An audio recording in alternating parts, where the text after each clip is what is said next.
Waheguru Ji Ka Khalsa, Waheguru Ji Ki Fateh. Welcome to this segment of Code Gurbani's a-sabad-a-day. Our recitation is a composition of Bhagat Kabir Ji in the Rag Dhanasari. The Rahau verse is recited first as follows. Raam Simar Raam Simar Raam Simar Pai Raam Naam Simran Bin Budte Adkai Rahau. So, Raam Simar literally means remember Ram. Raam Simar, remember Naam. Again, Raam Simar Pai. Again, O brother, remember Ram. Ram Naam Simran Bin. Without remembrance of the sustaining name, Budte Adkai. Most of us are drowning. So we need to understand the insistence on this triple repetition. What that means is Kabir is asking us for sustained awareness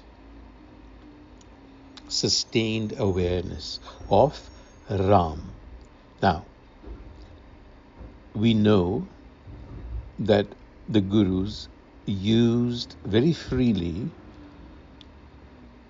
loan words from the existing culture in which they lived, and so therefore it's not surprising that they would use the mythological motif of Ram and the deity, except that what they're implying here is that this Ram is the principle of reality, not a sectarian figure, you see. So, to be mindfully aware of the self within. Raam Simran Bin. What happens without that? Budte. Budte is drowning. Adkai. Adkai means most people. What does he mean by budte, drowning? What that means is it indicates rather a loss of this awareness, this inner orientation towards wisdom, that innate wisdom we call Naam. So Budte. So you see, when you are drowning, you don't have orientation. You don't know where you are. And if you don't know where you are, it's very unlikely that you will know where you're going. So this is the Rahau, the central theme of this sabad in the form of dohas, salokas. Remembrance, awareness, not ego awareness, but Naam awareness, the ground of your being. Then he goes on to list what we consider to be the anchors in which our identity rests. And what are these anchors? Banata, Sut, Dehe, Grah, Sampat. So, spouse, children, the body, the home, wealth. Banata, Sut, Dehe, Grah, Sampat, Sukhadai. These are pleasurable and comforting to us. We all know that. We find comfort in these things. Our identity is anchored in relationships, in possessions, and the body. But he says, Inhame kach nahi tero kal avad-a-day. In all of this, nothing is truly yours. And kal avad-a-day, time. Time is narrowing and strengthening its hold on you, meaning death is coming. So, while he's not rejecting these relationships, what he is simply reminding us is that they are all fleeting in nature.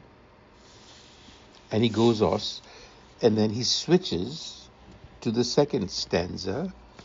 He switches his theme by saying that no matter how irredeemable you think you are, the fact of the matter is that you can still be redeemed.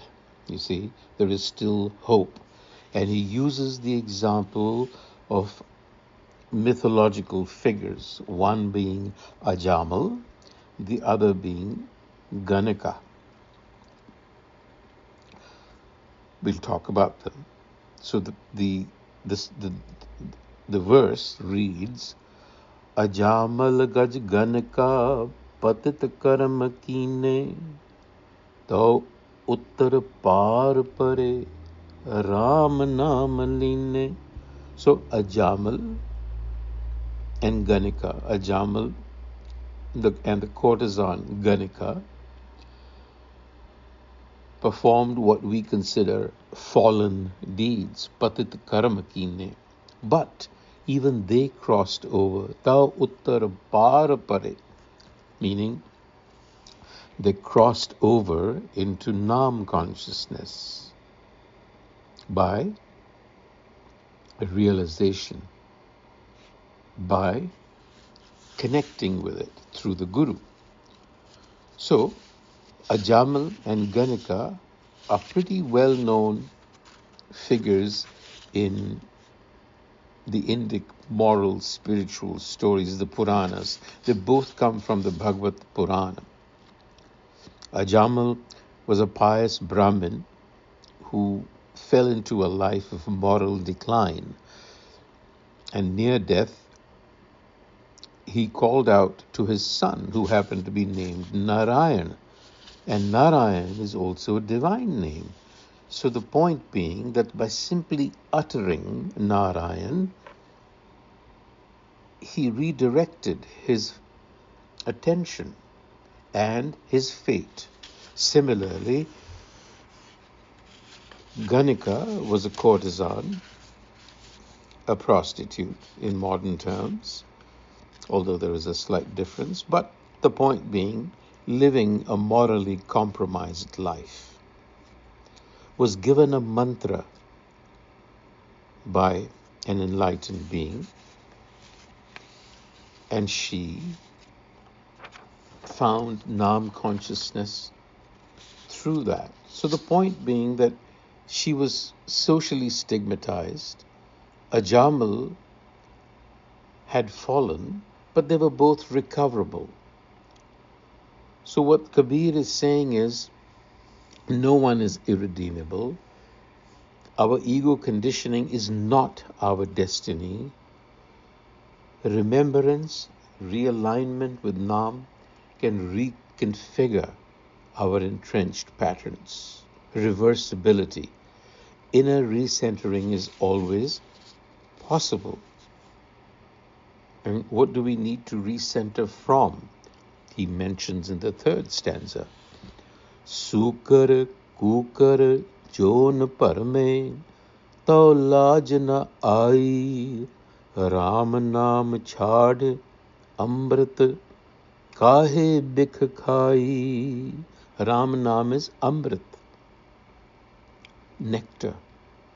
It is the sustenance of the being. Why, Kabir is asking us, are you abandoning that and turning to poison? So the poison he's mentioning are compulsive, instinct-driven states of the mind. And he uses animal instincts, pig, sukar, dog, wandering, looking all the time. So the pig and the dog are symbolizing compulsive, instinct-driven behavior. That is what we have to reorient. How do we do it? Taj param, karam bid nikhed, Raam naam lehi, Gur Prasad Jan Kabir Ram Kars Nahi.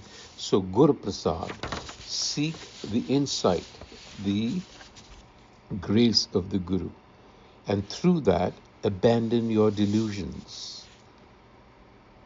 Param and Karam, ritual action, and Bidnikedi, and all kinds of external disciplines. You cannot fight your animal instincts by suppressing them. You cannot. That is what he's saying. So stop fighting them. Instead, through the Guru's grace, cultivate loving affinity with Naam, with that wisdom. So you can't fight them, but when you align with Naam, they lose their force. They lose their ground automatically. That is the way to reorient oneself. So there is hope. Vaheguru Ji Ka Khalsa, Vaheguru Ji Ki Fateh.